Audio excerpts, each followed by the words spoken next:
So do you have any question? Yeah. My head doesn't work. Huh? My head doesn't work. Your head doesn't work in which sense? Always. Right.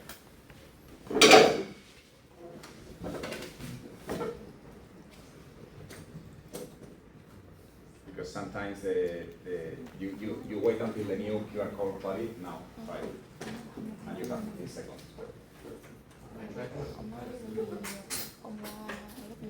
Then it has to be something on your side because regular is working. Okay, we handle the break. Any other question? Okay. So let's start with the plan today is I will review what we were supposed to do. Now one of the problems of this class is that in addition to learning the way to deal with, the way to work with AWS web services, we need to write code, otherwise we cannot test. We cannot try out the different web services. In this class, I'm using Java for the backend, and I'm using JavaScript for the front end. Some of you has asked me, can I use something different? And the answer is yes, you can. However, I'm not familiar with every single programming language and with every single framework and with every single interaction of that programming language and that framework with AWS. So you want to try with a different things, go ahead, but you are on your own. Okay? And it may be the case that some of the things. So if you, for example, you use a very special programming language for the backend, you may not have the library to connect with AWS. You are using Python, yes, you have. But, okay. And now with JavaScript, I don't know, it's not that we are using it a lot, but probably that's, but we are using, okay? So for example, for this exercise, right? So the problem that we have, this was the scenario. So we have an EC2 mode where we are running Tomcat. Now, please, I think it will simplify your life. Don't use Tomcat 9, use Tomcat 10.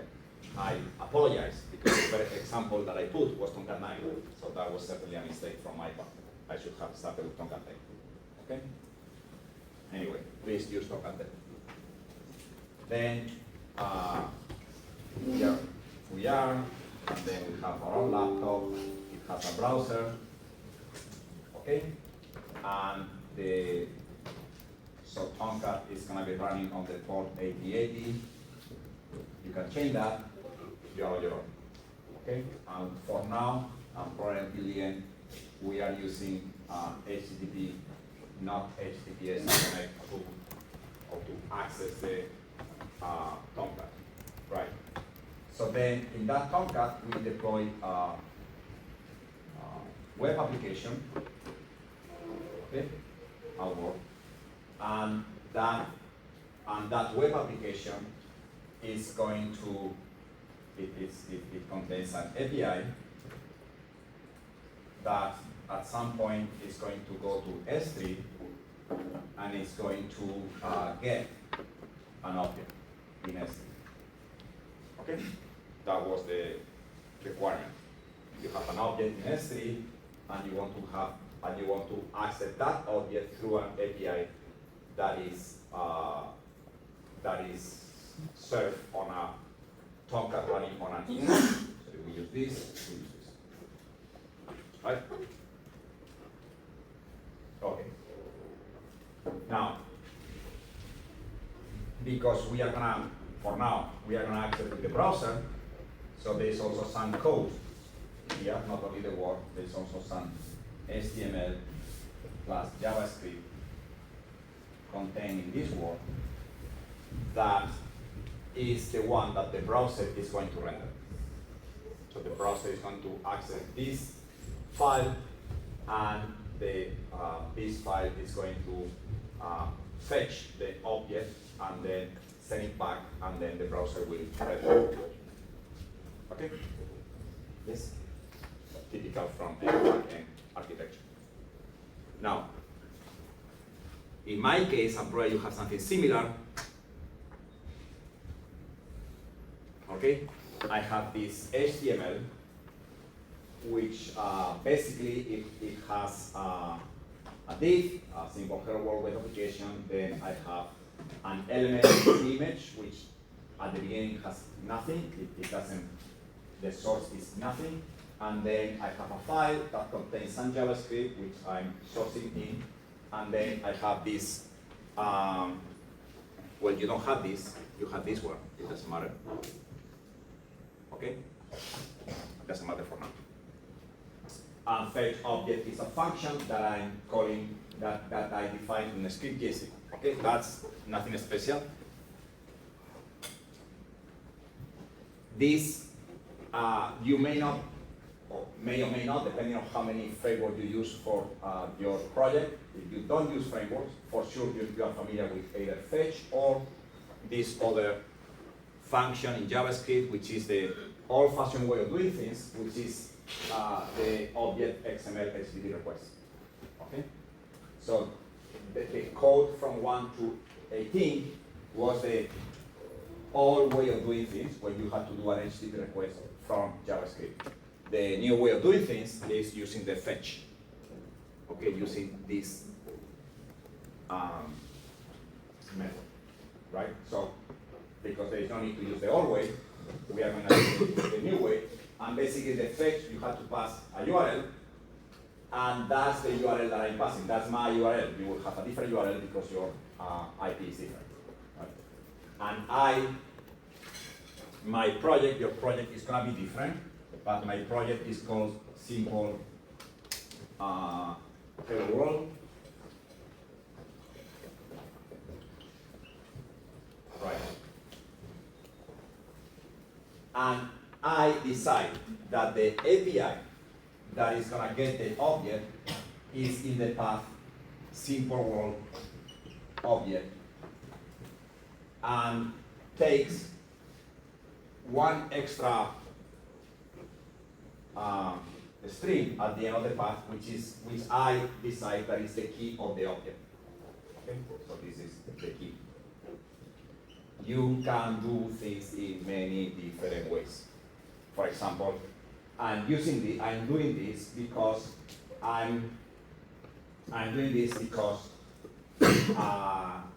because to keep my life simple, I'm going to use get. But if I'm doing post, I will put this key as part of the body. Okay? And we will do it post many times. So you will see, instead of that, you will see the key and some additional information that you need to do the request in the body. Then the way fetch works is that it has this then. I guess you are familiar with asynchronous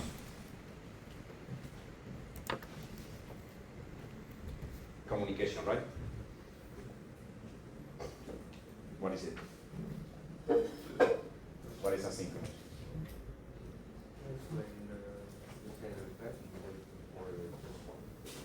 Why do you wait? Why do you wait?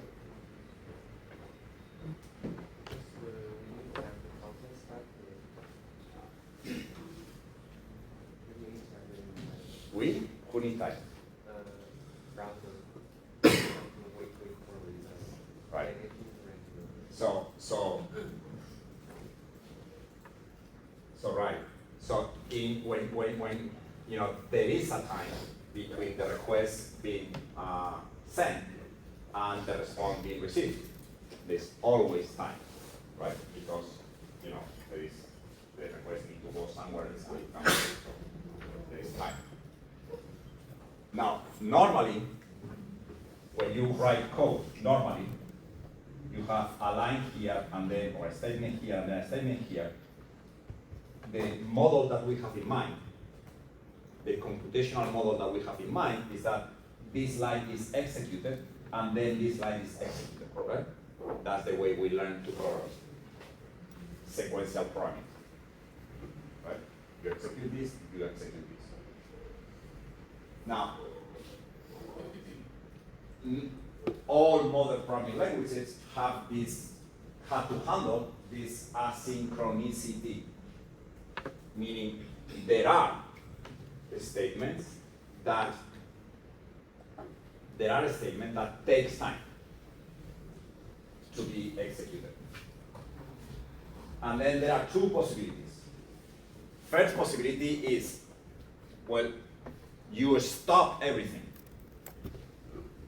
You stop everything. You freeze the process until the response is received. Now, that's not the way to work.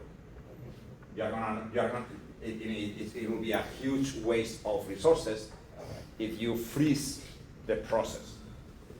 So what you do essentially is you launch, not a process, normally you launch a thread on the side, which is going to be waiting, listening, there are different names for that, listening to the response. And in the meantime, the main process continue executing. In other words, if I, after this, right, if I do this,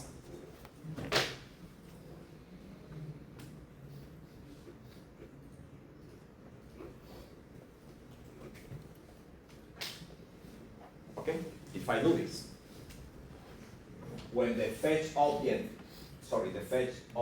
is called, then this is going to happen, then this is going to happen, and immediately, this is going to happen.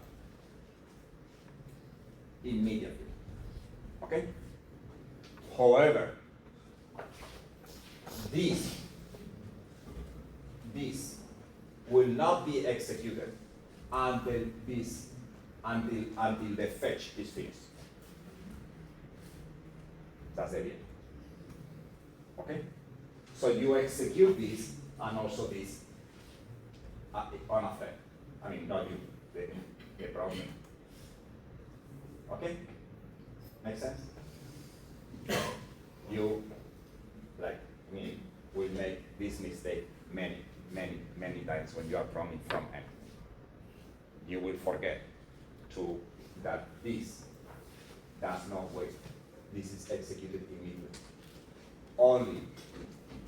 Only in this case, this and this wait. Or if you are using XML HTTP request, which has a different syntax, essentially this is what waits. Okay? So you have to look at you have to understand the more you advance, the more you will figure out, you will realize that you need to learn or check on internet for the specific syntax that the different languages and frameworks provide to offer you advanced features of the language. Okay?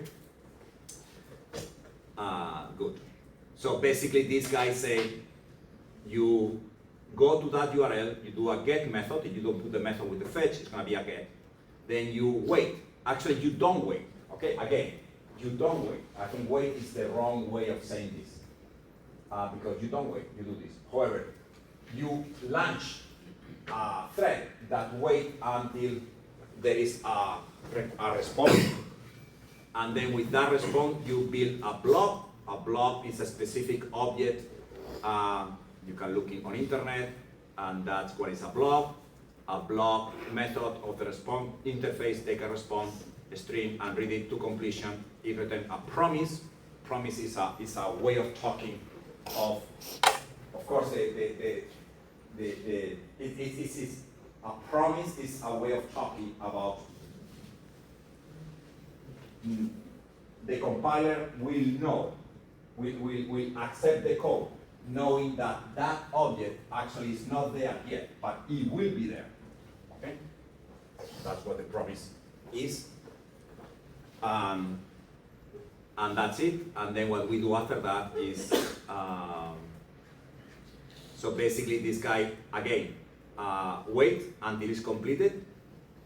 Then there is another thing. So that's the nice thing about this syntax, that you don't need to sort of annotate the different quote threads. You just put it at the same level, then. And then what it does is, right, so thank you very much, I got the block, and there's another method that take the block and create a URL, temporal URL, that then it can be used to give as a source to your element image. Okay, this is JavaScript code. Okay, this is very standard. You may do things in different ways, but that's it. Okay, so that's for the. Now, one thing that you will have to do either at the end of the class, depending how fast we go, or next week, is to upload. So now we are downloading. Next is you upload. So you have an object into in your laptop, and you want to upload it into S3 to create your album, your photo album, right? So again, there will be two parts, like today. There is the JavaScript that you need to write. It's a very common thing. Look for internet how to select a file in and then upload. Okay, and then the Java servlet. So one thing is going to be here, the other thing is going to be in the Java part. Okay. Now for the Java servlet. Okay, so that's okay. Then this thing, okay, is actually defined here. Right here, I'm using the servlet technology, so I say this is here. I define the path where if the browser, whoever,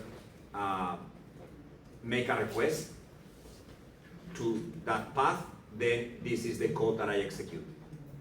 And the code that I execute, essentially the first part is I'm just getting the key, right? So the class receives a string that contains a URL, and I'm getting the last part.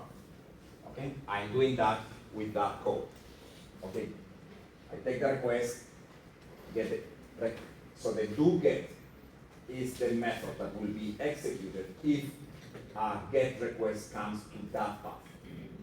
And Tomcat do the magic of calling that method and passing to that method an object read and an object response, an object of the class HTTP server request, an object of the class HTTP server response, which basically contains the request and creates a response. Okay? And there are methods to deal with that request, which we got for free. Get path info, which give me the string of the path of the URL in the request, and then I do a split. I got my key, right? I got the last thing, that's what I wanted. If your path is more complicated, you will have to, it's not path one. Okay, that's a very ugly way of doing things. We will do this better. Okay, but that's for today. Then I do my then okay, that's to get the key. Then I need to get the object, and to get the object, I'm gonna use the AWS SDK. So basically, at some point, I need to build a client, and the client needs the credentials. Why? Because you are accessing an AWS service. So AWS say, hey, you tell me who you are, so I can tell AWS who you are. So you need to pass the credentials. In our case, today, at least for now, the credentials are static credentials, which are built by passing the access key and the secret key. This is, as I told you, is really bad. You shouldn't do this. We will change it later, but that's to begin with. Okay? And then you create the client, you get build a request. This is AWS code, and there's no way and there's no point in you learning by heart. You just know. You just go to internet, go to the documentation of AWS, and say, hey, I want to make a S3 a request to S3 to get an object, and they will give you the code. Okay? And you just need to understand that you have to pass the bucket name, you have to pass the key. That's the reason I need to get the key first, and you need to pass the what else you need to pass? Nothing, because then to the client you pass the request to get the object, and then that's gonna be a bunch of bytes that you have to read and write. Read from the output stream. Read from the response, and then write on the output stream of the response that you are going to send back to the browser. And that's very standard code. You may need to change this if your object has more bytes than that, and that's it. Okay? Anybody has done anything very, very different? No?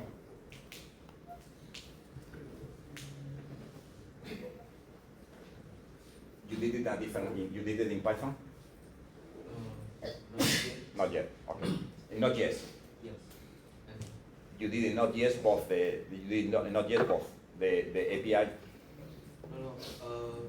Your homework is still in Java. Okay. Then the other things. Okay.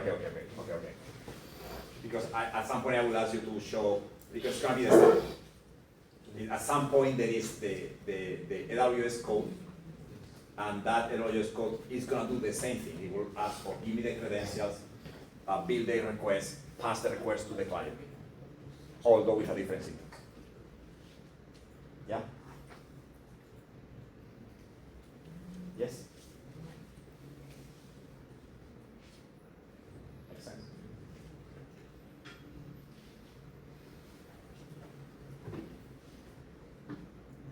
So it's for the whole course. It's gonna be all the exercise is gonna be the same. You have to write some basic front end code. Then you have to write some APIs, and that API will contain some code to access AWS Web Service. That's gonna be right. In a few weeks, we will remove this. And we will remove this, and then we will turn the API into a Lambda. That's actually Lambda, one of the services that was not running this morning in some parts of the system, of the AWS. Okay, now, next. Any question about this? No? Okay. Next, it's going to be very important and not so easy for you to, for you and for me, to test. Okay? And we need to understand that, and we need to learn to test the different components of our project, because there are different components. Okay? There's front end, there's back end, there is back end. There's back end running on Tomcat, there is back end code running running on an AWS service, different from EC2. So to successfully test your application, you need to develop certain skills or knowledge to test the different parts. That's the way to be successful in testing. You want to isolate as much as you can the different components so that you can individually test each of them before actually trying the integration test. This is also important because, as some of you have experienced already, the error messages that you will get if you just go to the integration test, are for the most part meaningless. Because the error is coming from down here, right? So the error is only transmitted faithfully if each one of the technologies sort of nicely catch the error and nicely set it back to the stack, right? But I can tell you that is not the case. Among other reasons, because the different technologies don't know each other. So this is developed by this guy, this is developed by this guy. Why this guy should know how to handle an error of this guy? Okay? Should be the case. In reality, it is not the case. Not even among AWS Web Services. So if you just test your application all together and there is an error, good luck. Good luck. You will spend, like me, many hours, some nights, just trying to figure out what the error is. Okay? This is not like, I'm not going to talk about that today, but actually, debugging is even more complicated. So one thing is testing. You believe it runs, and then you test against a scenario. Debugging is going step by step and sort of getting some knowledge about why the test didn't pass by sort of monitoring the execution. How are you going to monitor something that is not running on your laptop? So many times, very cheap, we say console log or we say system out println. System out println on something running on a different machine where it's going to be printed and how you are going to get that log. Yes, you can program, but you have to do it. It's not as simple as before. It's not as simple as before. Okay? But I'm not going to talk about this today. I'm going to talk about basic things for testing so that we can understand and hopefully you can use. Okay? For debugging, there is a very interesting thing in AWS which is CloudWatch. But we will use that when we have the Lambda. Okay, for testing. And I guess some of you already know this, and then yes.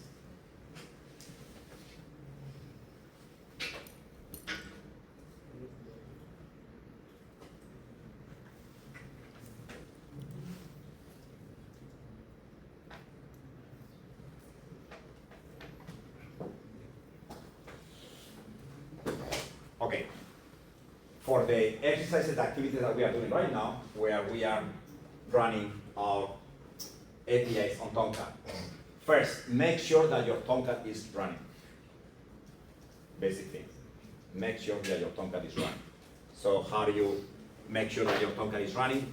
Well, basically you go HTTP, and then you got your Tomcat, right?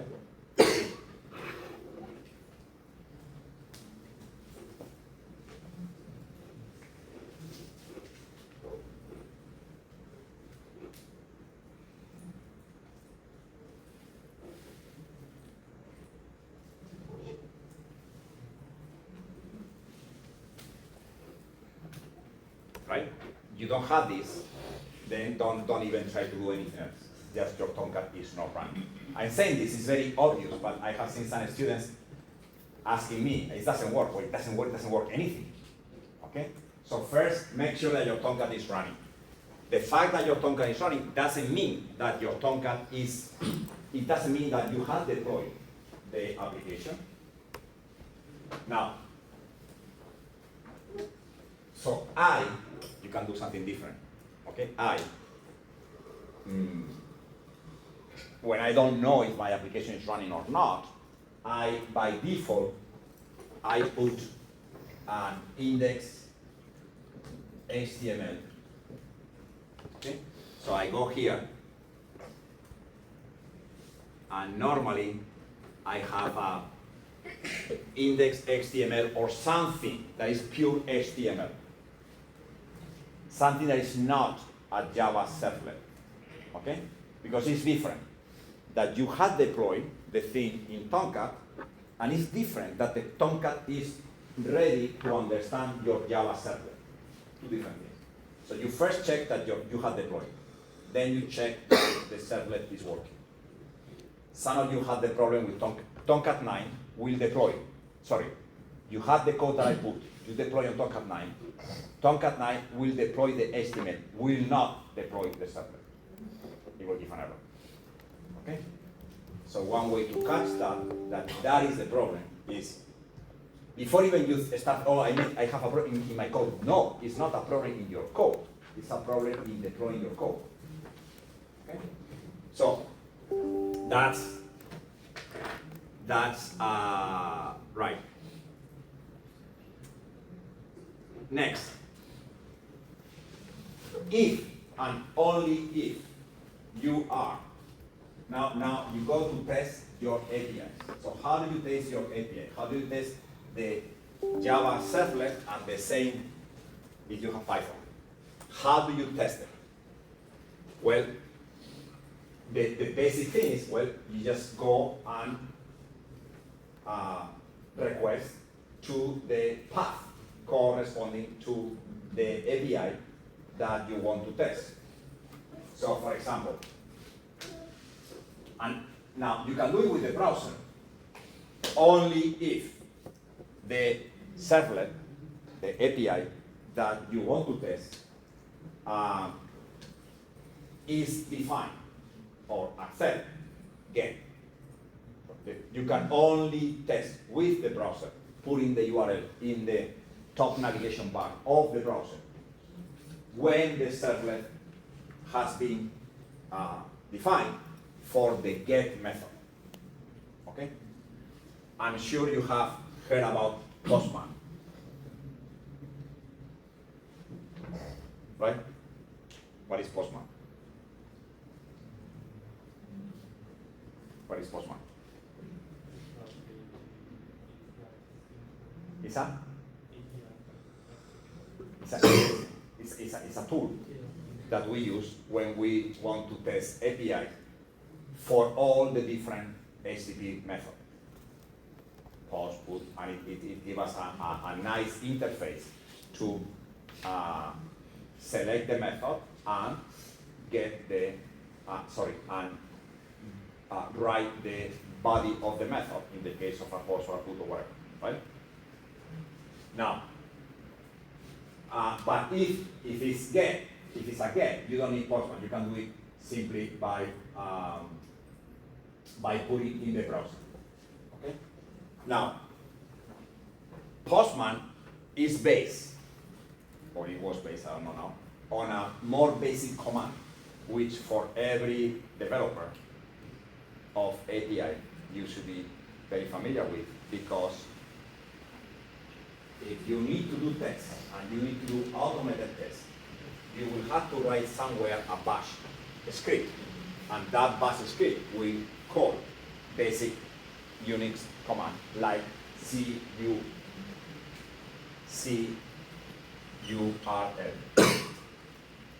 Have you tried that one ever in your life? Yes? Yes? Right. So for example, if, and please do it, if I want to test, right, I have a file, right? And you will have something different. I have a file in my project, okay? This file, right? That's the file that's the HTML that get the object, right? Right. So I have this file. Okay, that's the name of the file, and obviously that file has been deployed at the in the Tomcat. Then I can do this.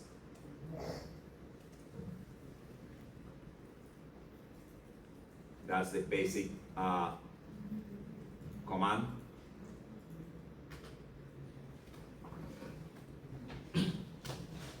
Okay, and I got the file. Please try. So get the file, the HTML file that you use to show the message simple web application plus the object. So you basically have to put CURL. I believe you have CURL in your laptop. Do you? I hope so. Then you put the whole URL to access the file.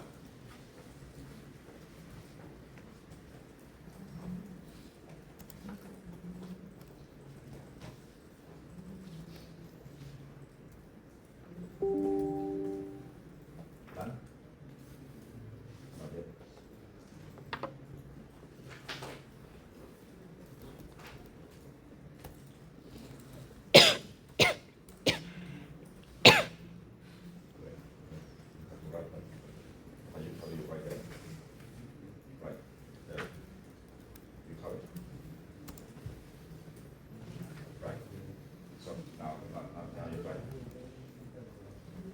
Okay.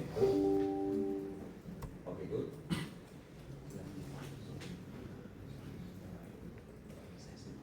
Right. You have to look at how do you call your application? So you have to access. Yes. Go. Go.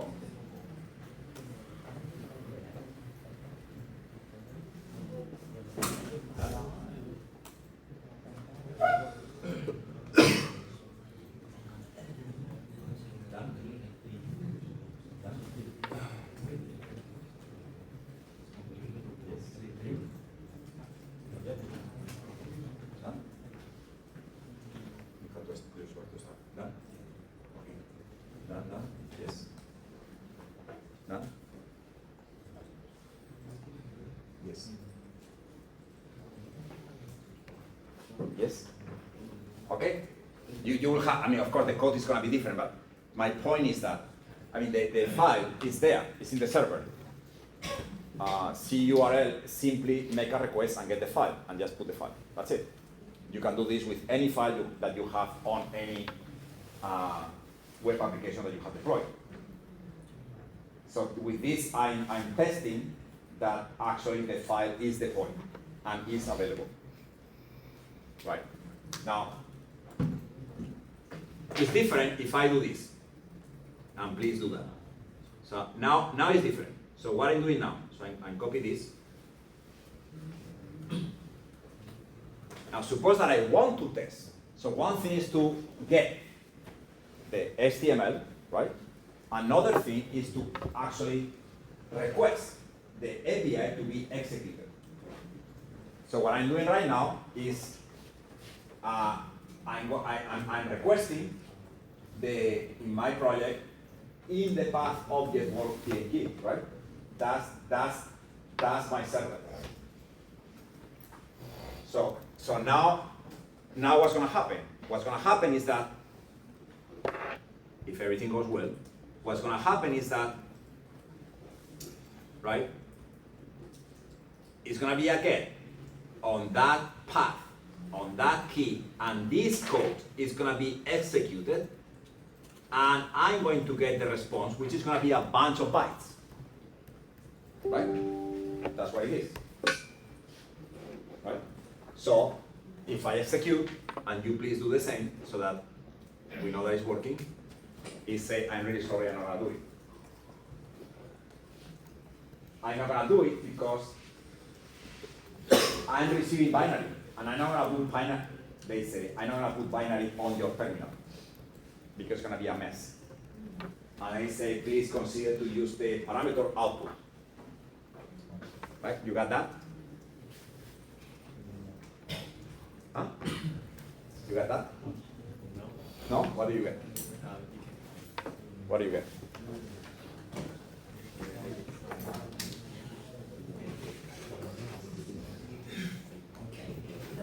Wait.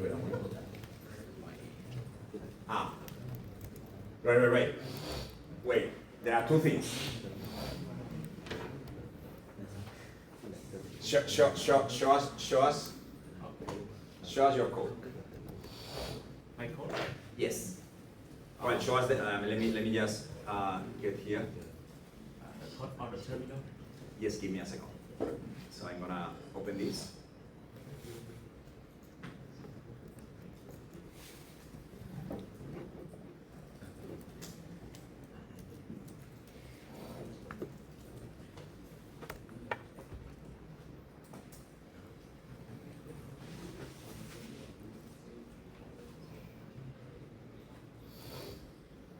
I'm sorry, it's not me.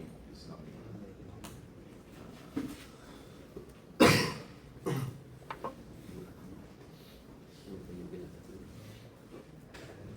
Okay, show us first what you got when you execute the curl command, and then we are gonna try to understand what you get by looking at your code. Okay, so you got this, right?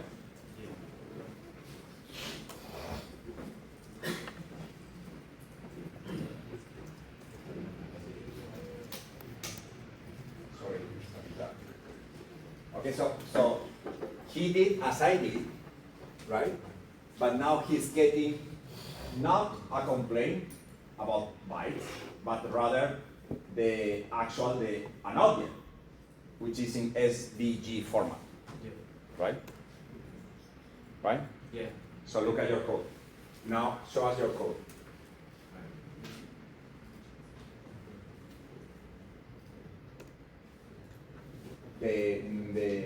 What? That is HTML code. No, but Which one? that cannot be. Yeah. That cannot be.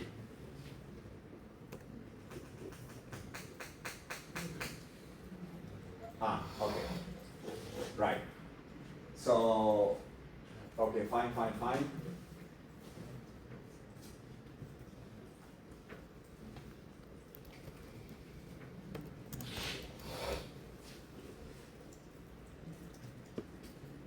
So the thing is that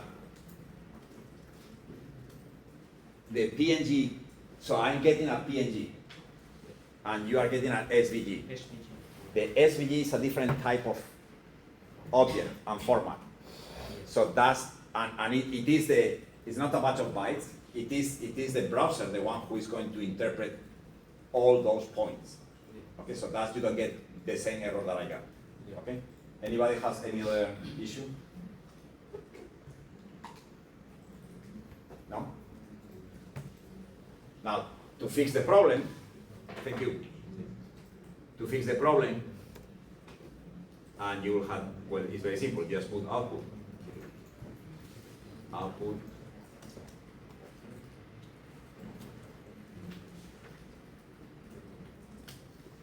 Okay, and if I any tool that I have, so I basically that means I'm creating a file where I put all the bytes that I'm receiving. And now with any tool to open an image file, then you will get the thing. Okay? Easy. The point is that you get exactly the problem when you are testing with the browser is that the browser do things in addition to. It does things. So many times the browser is the one causing the trouble. So it is important to test your APIs as original as possible. So the curl command, it doesn't do any interpretation. It just go there, get the thing. That's it. If it's bytes, are bytes. If it's text, it's text. Okay? Make sense? Make sense? Okay. So next.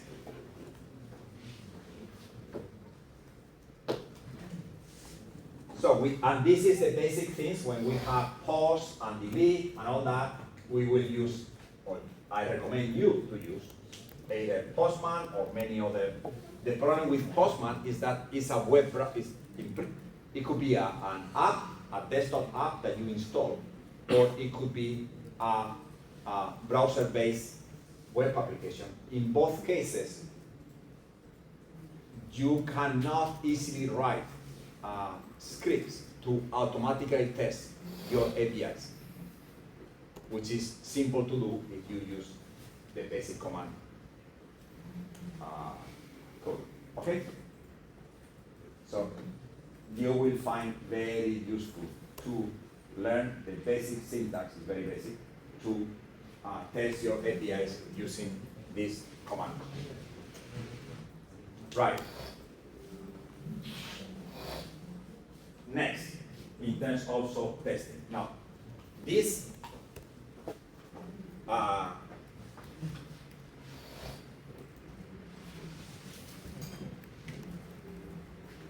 this code, right? I'm gonna go to my code here. Okay? Now suppose, what are the things that can also go wrong when I'm running this? Well, it could be the case that, for example, it could be the case that this guy, the guy with these credentials, actually do not have permission to access that object. Could be, right? So your API is there. You can access your API. But maybe the answer that you got depends a lot, and I think I was very lazy here, and I didn't put any I didn't do any catch of error security exception. So I just say throw servlet. I just did throw servlet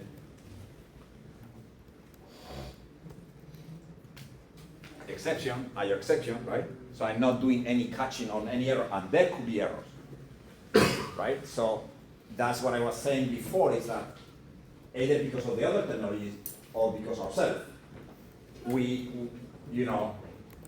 it's gonna be difficult to catch errors, to understand what's wrong. Now, in any case, one thing, if I see this code, one thing that it will be very useful. What? Is anybody in the hospital? My phone. Stay there. You go.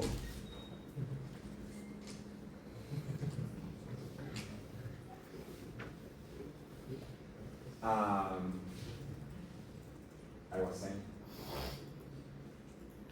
Yeah. So let's check, right?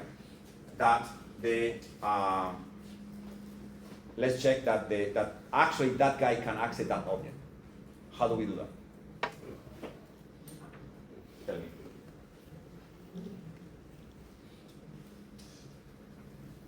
How do we do that? How can it check without running the application that that guy can access that object?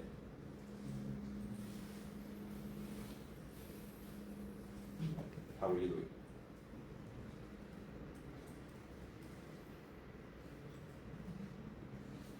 How will you do it? There are at least two ways.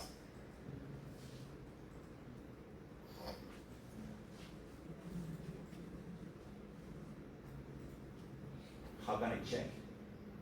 That's a guy, right? That the guy with those credentials can access the object, can get the object.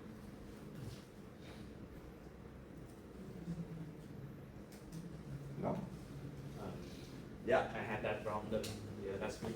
You had that problem? Yeah, I did check the policy in my account, and I see in the JSON file of that policy is matching the wrong bucket. And I think that's how I check. And I Right. find the solution. But what you did, right, Yeah. was to actually debug the problem, right? Yeah.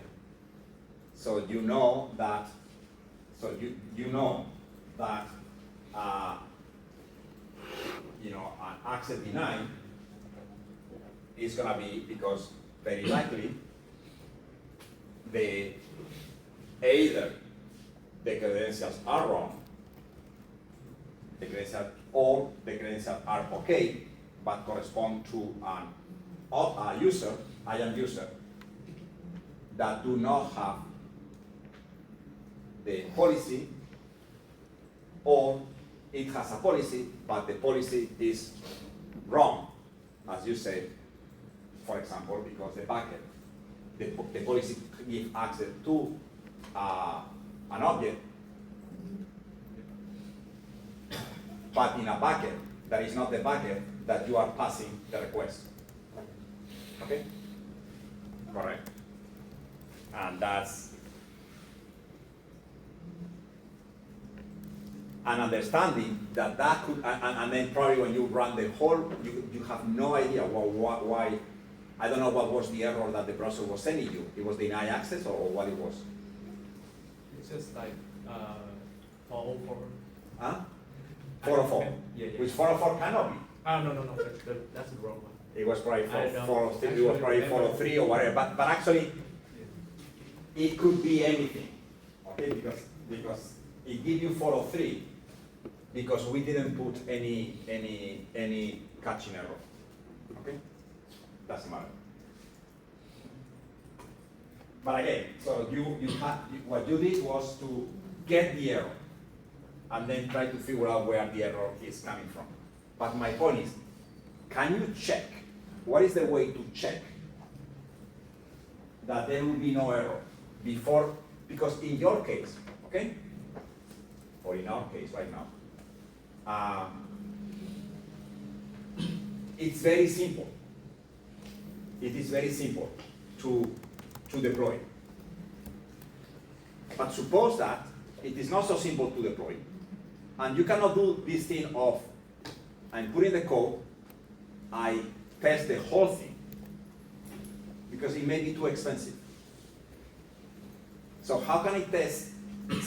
This code has something very important in it, which is a guy is accessing,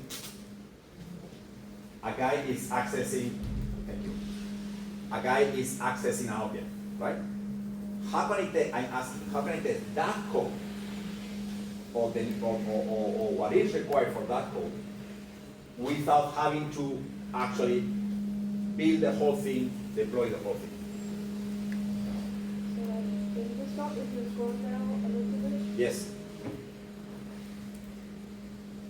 Scroll down. Scroll down, yes.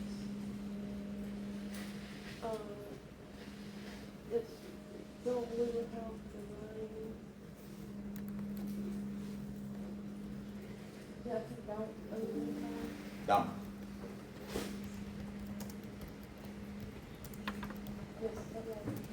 We have the line, X-ray client dot object. Yeah.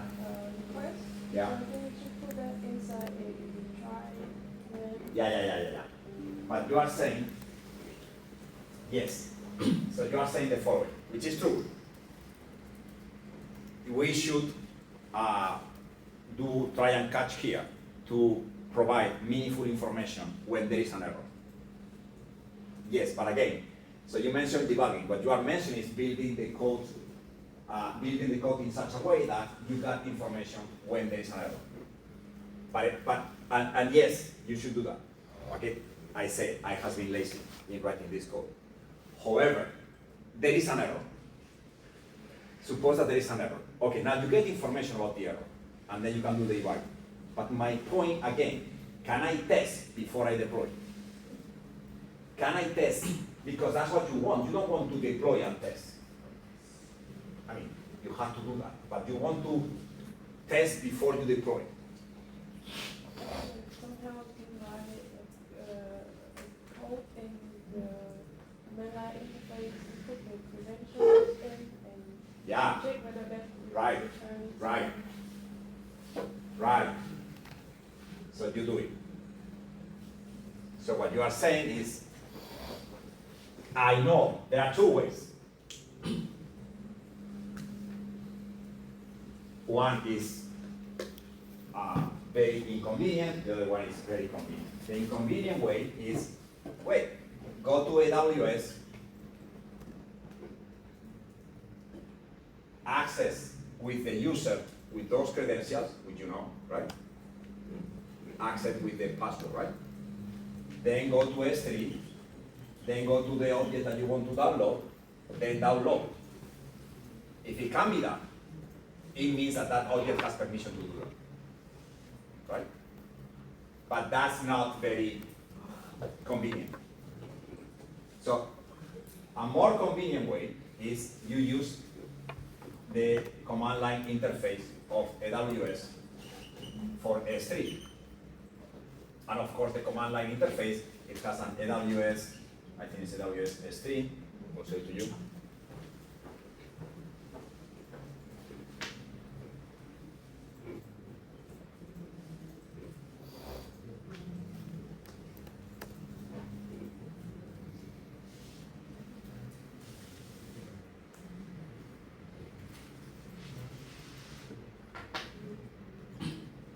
Something like this. Okay? So AWS, you have the command line interface, we installed it the first week.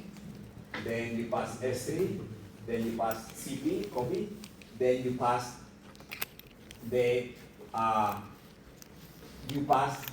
name of your bucket. Stay there, stay there, out, until the break. You pass the bucket, right? And then you pass the name of the object that you want to download, and then you pass whatever name you want to give to the file.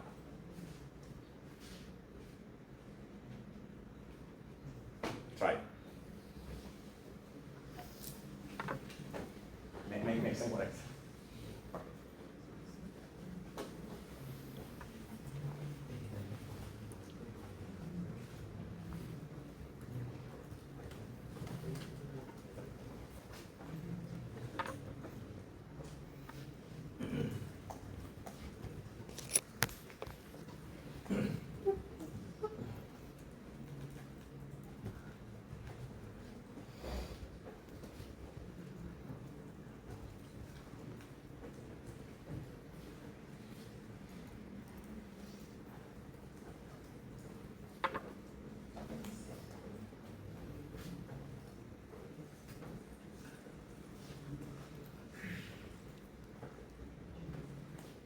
Does it work? If it does not work, let me know, because it will be good to see the problem.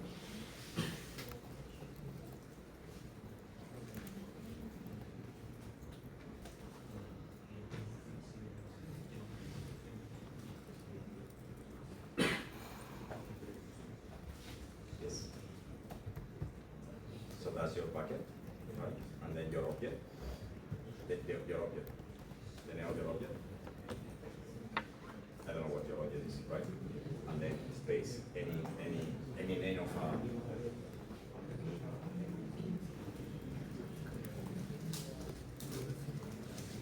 the name of the file.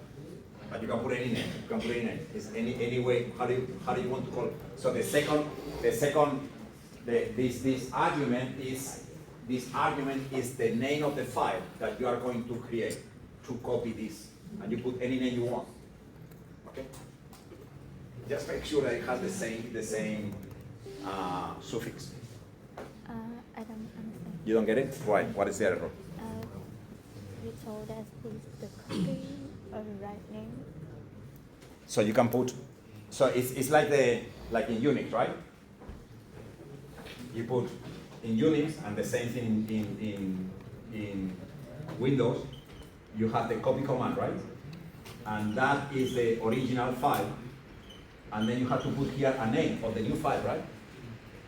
So you say copy foo png b png. What does it mean? It means that a copy of this is gonna be there, right?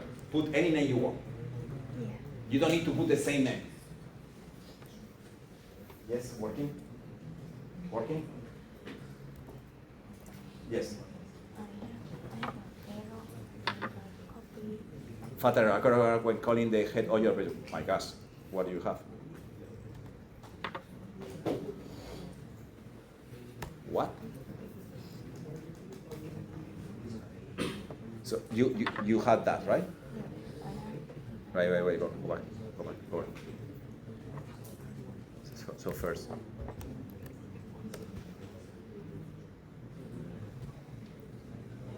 Right.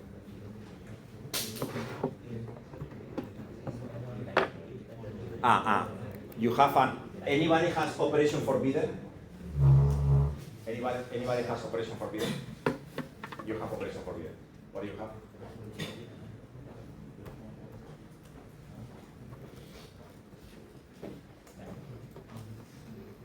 Right. Can you show us your screen? It's the same problem. And it's a good example of what I was saying before. Can you share?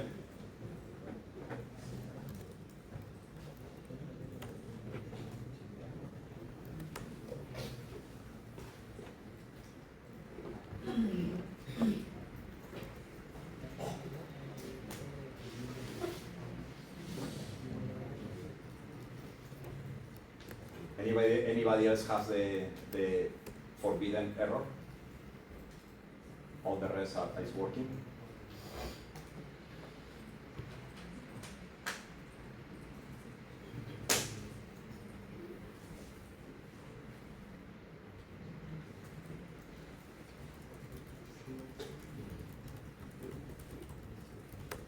Okay. So I don't know, okay? I don't know exactly what is the error. We are going to investigate. But this is what I was saying before. Fatal error and error code 403 when calling the head object operation forbidden. What the heck is that?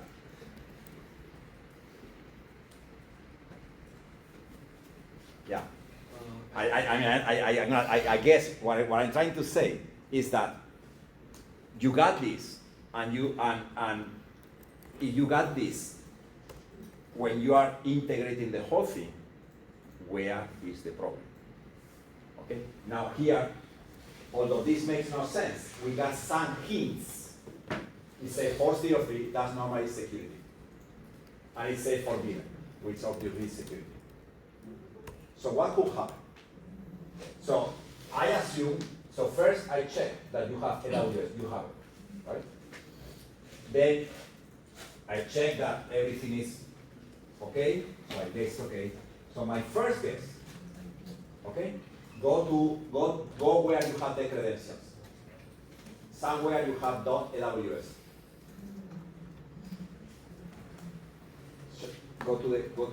Go where you have AWS. So there is a folder where you have .aws, right? And inside you have config and you have credential, right? Go there. Show us. CD or div.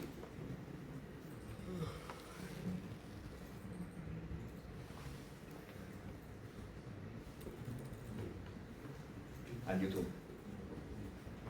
Go there. Yeah. LS. Right. Open credentials. Exactly. Right. Is this the same guy that you have?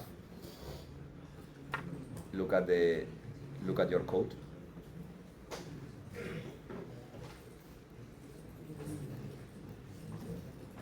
Your code. Your Java code is running or not? Okay.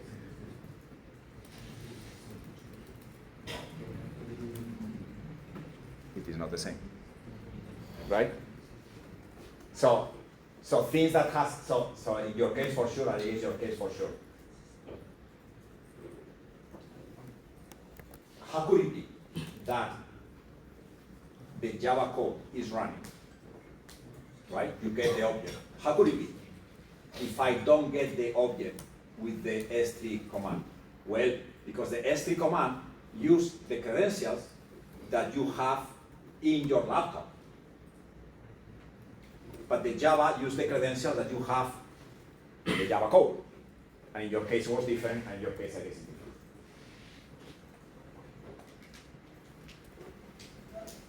Anyway, it is, what I'm trying to say is that, so I was expecting this error. So what I'm trying to say is that first, the error message that you will get from now on sometimes are very hard to understand. So then the only way to overcome the crisis is to, in a very disciplined way, go step by step. What could go wrong? And then having the tools and the skills to test each of the components, each of the things that can go wrong. Right?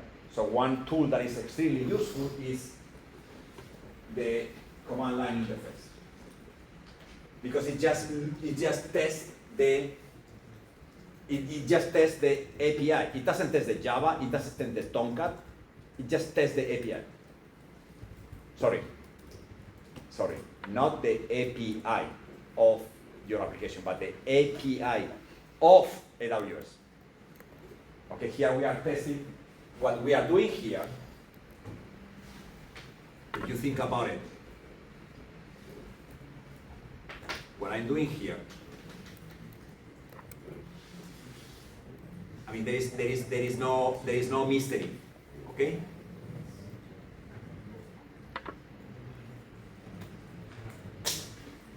What is if you open the command line interface and you look at the code? What is doing?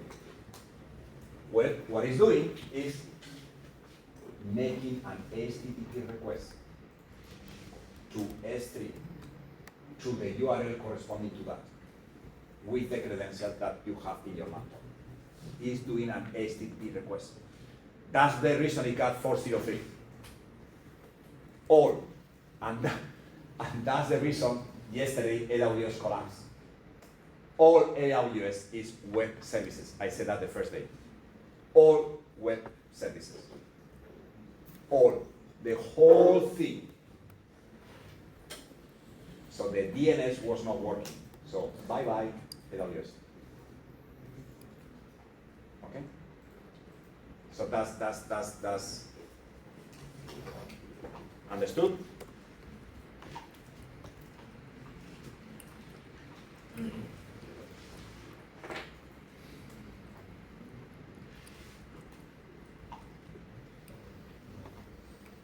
Yeah, this is exactly what I was expecting to happen, but it happened in a different way.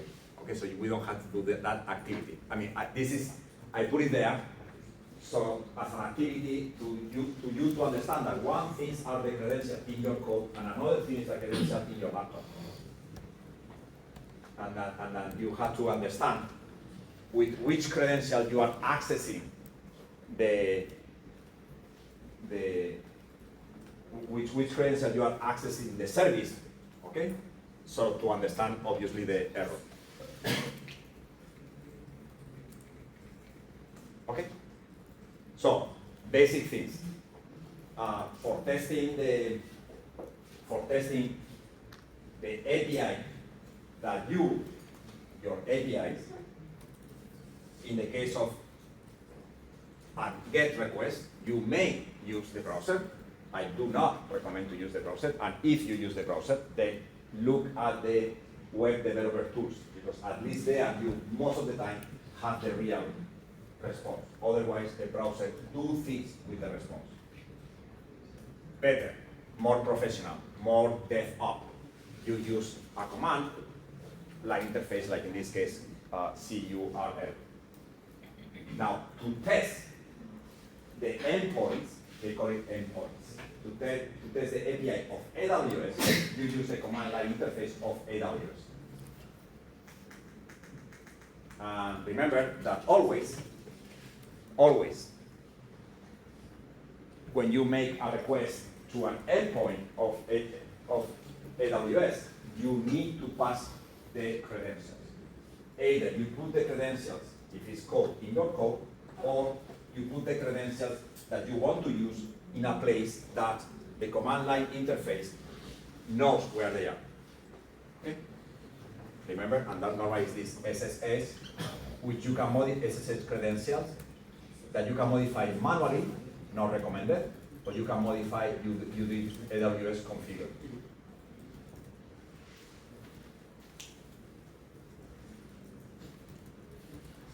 Okay?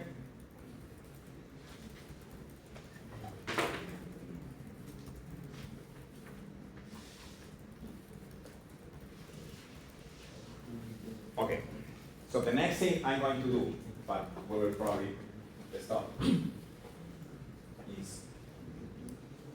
This is bad, okay? This is really bad. You should never do this nowadays, okay? You should never do this. You should never put the credentials in your code. Okay, that's bad. Okay? For many reasons. If I have access to your code, I have access to your credentials. And there are many ways I can have access to your code. For example, I'm the teacher, I'm showing the code, now you have my credentials, right? That's a bad idea. Or you put the credential in a control version repository in your company or GitHub or whatever, your code is there. Okay? So we need to remove this thing from here. That's what we're gonna do, remove. But if I remove this, right? So if I say out,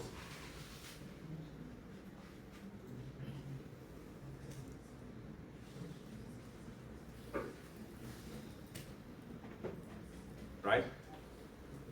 Is it gonna work or it's not gonna work?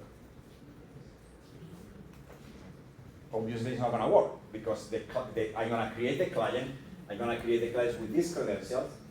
Still, of course, my S3, AWS S3 will work, but now I want my code to work. It will not work because this guy is gonna be built with these credentials, but these credentials do not contain the credentials of a user that can access. Now, things that I can do, and in the past were done, to improve the situation. Well, I can put the credentials in a file outside my code. You understand? Right? So basically my code will contain a call to a method that go to that file, extract the credentials, and then put it there.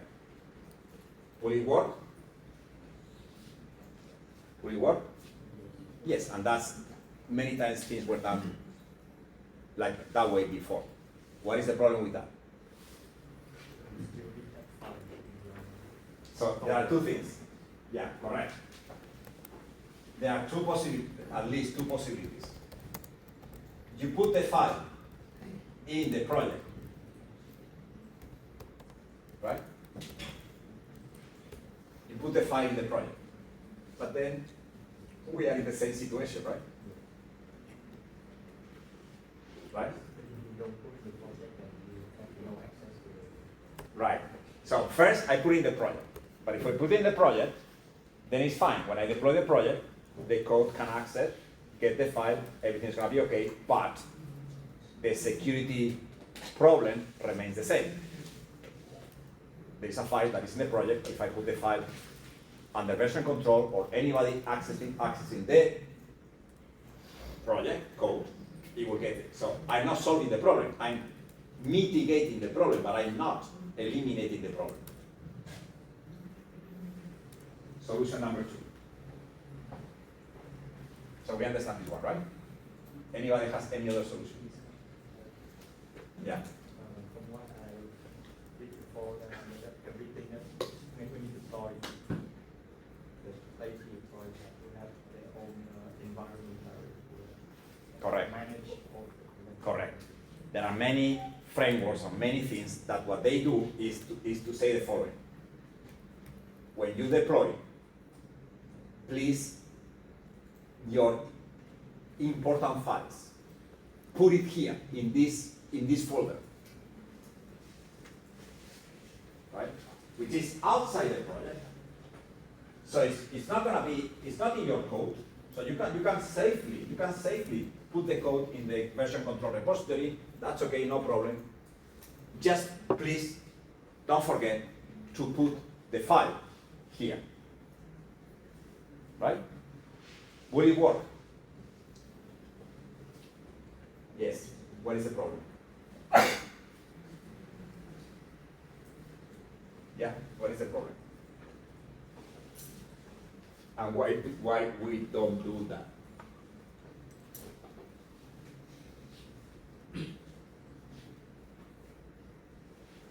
Basically, you're handing your credentials to the guy who manages.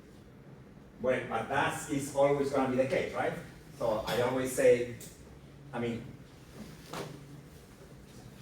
the system administrator, who knows your salary in your company? You, maybe your boss, maybe human resources, who else? The system administrator. Whoever has access to the computers on your company has access to everything. So there is always the case that, you know, we always work under the assumption that the fat system administrator, the guy who is sitting there, is not a bad guy. If he's a bad guy, bye-bye, everything. No, that's not the problem. I mean, it's a problem, but it's not the main problem why we don't do this.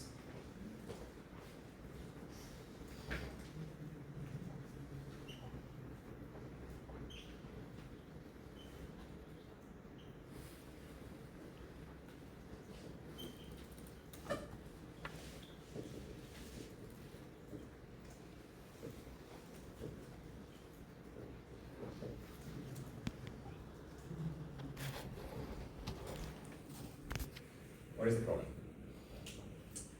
Many times, I mean, when you are a student, okay? When you are a student or when you work for very simple companies, with very simple projects, you cannot focus on this, on the coding part. From the coding perspective, the solution that you propose, solution number 2, is totally okay. But remember that the software lifecycle has more parts, not only coding. You have testing, and you have these stupid things called deployment and maintenance. Now, with your solution, which is normal, okay? What is going to take more time? Deploying. Because now you have to do 2 things. You have to put the code somewhere, and you have to put this special file in some specific place. Right? Which now totally depends on the container where you are deploying your code. This container may put it here, this container may put it there. You forgot to put the file, bye-bye. So the deploying takes more time. So in many cases, this is what you call environment variables, okay? Totally depends on the container.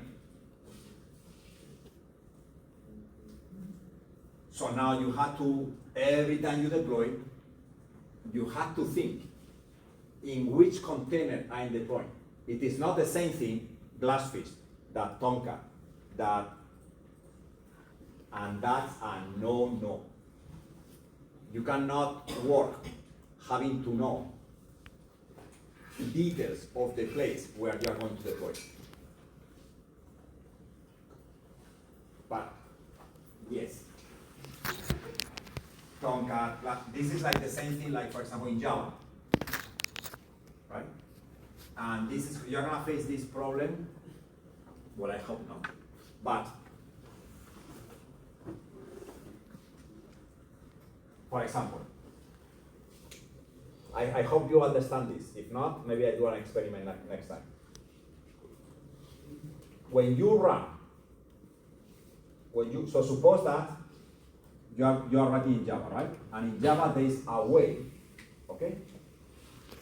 Have you run Java with environment variables ever? Okay. So there is the possibility of when you call Java, which we never do, but when you call Java, you pass extra arguments that indicate variables that are gonna be called from the code, but are not in the code. but then you have to pass it to the Java process. Okay? And there are things called system variables, okay, which are similar but different. One thing that you can do is to pass the credentials on those variables. It's similar to put it in a different file. They are not in your code, but they are accessed from your code. Now,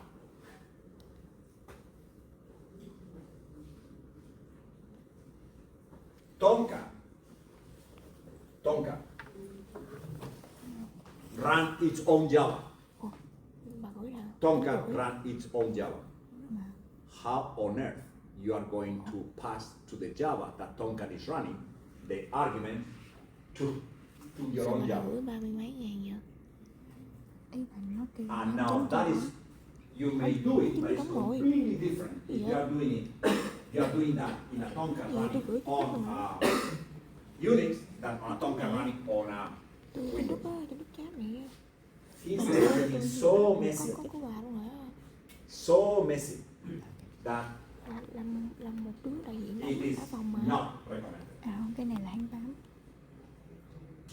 Many frameworks 28. do that, and it's okay. It's okay if you are a student, you are working on this project, it's only this. But when you are working for a product that is going to go in many different platforms, then you have to come up with a solution that it doesn't, every time you deploy a new version, you don't have to spend 2 hours. Tôi đóng tiền nữa. Để xếp cho tôi. Deployment is a part. So if you read the book, which I recommended,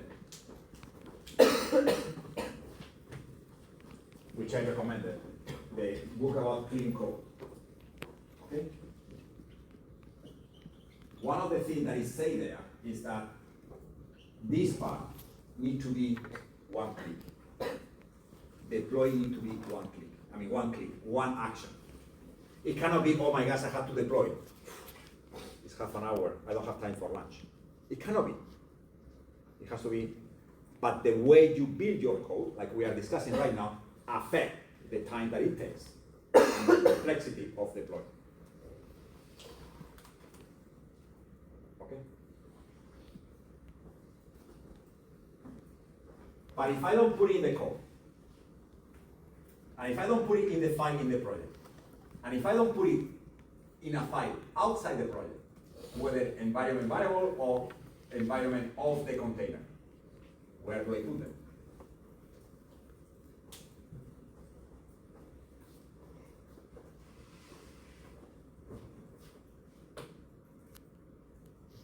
Well, the answer is you don't put them.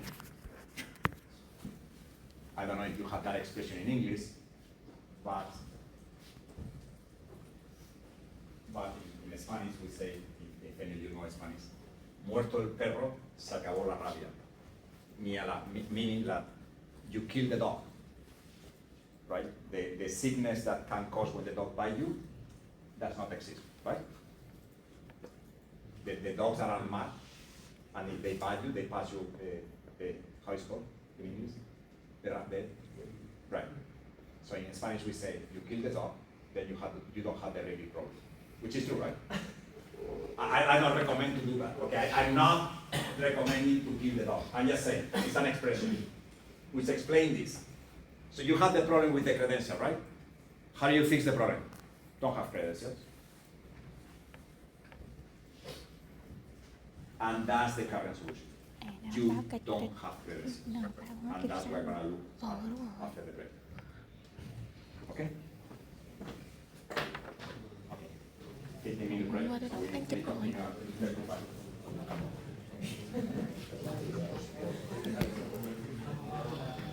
Ủa vậy cái 36.000 đó là tháng trước đúng không? Chứ không phải là đóng tháng này mà. Ta tưởng ông bắt á là tao đi trong tháng 8.